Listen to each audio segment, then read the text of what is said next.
আমি আপু কে লাইভে এসে কুটনামি করলো না কি করলো আমাকে এগুলো বলেন না।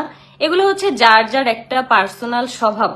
স্বভাব আছে না, মানুষের স্বভাব যায় না মরলেও, মানে এরকম একটা কথা আছে, আমার আম্মু আর কি বলে সবসময়। তো এইটা হচ্ছে ব্যাপার, কুত্তার লেজ কখনো সোজা হয় না। তো এইটাই।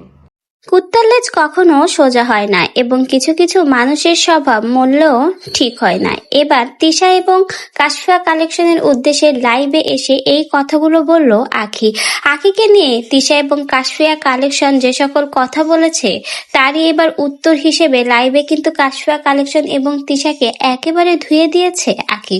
তো ভিউয়ার্স, আখি আর চুপ থাকবে না, তার সকল অপমানের এবার সে যোগ্য উত্তর দিবে। তো ভিউয়ার্স, এবার লাইভে তিশার কাশফিয়া কালেকশনকে নিয়ে আগে কি বললো চলুন বিস্তারিত শুনে নেওয়া যাক। আমি আপু কে লাইভে এসে কুটনামি করলো না কি করলো আমাকে এগুলো বলেন না। এগুলো হচ্ছে যার যার একটা পার্সোনাল স্বভাব।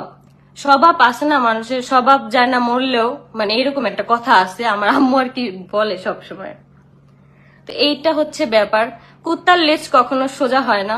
তো এইটাই, মানে যাদের যেই সব নিয়ে আর কি কথাবার্তা বলতে অভ্যস্ত যারা, তারা সবসময় ওই একরকমই থাকে, তারা কখনো চেঞ্জ হয় না। আপু এইসব টপিকে আমি কোনো কথাই বলতে চাই না, কারণ কি এইসব টপিকে কথা বলাটা আমার কাছে খুব স্যাসরামি মনে হয়। আয়াস রে, পরে বিয়া দিমুনি, আগে আপনার বিয়ে কবে খামু ওইটা কন।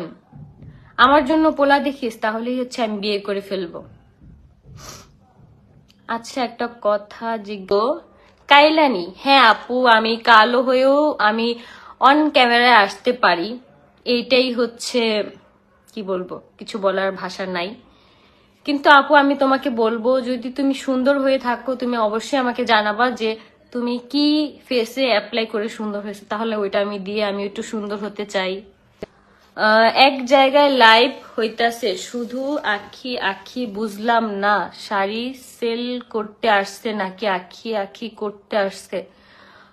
আপু এখানে আমার কোনো কিছু বলার নেই, আমি এখন তার সাথে কাজ করব না, যার কারণে আমাকে আপু আর কোনো ধরনের কমেন্ট করেন না। আপনাদের যদি শাড়ি কিনতে হয় অবশ্যই কিনবেন, সেক্ষেত্রে আমার কোনো ধরনের কোনো কিছু নাই, কিন্তু আমি কাজ করতেছি না, এইটাই। কুটনামি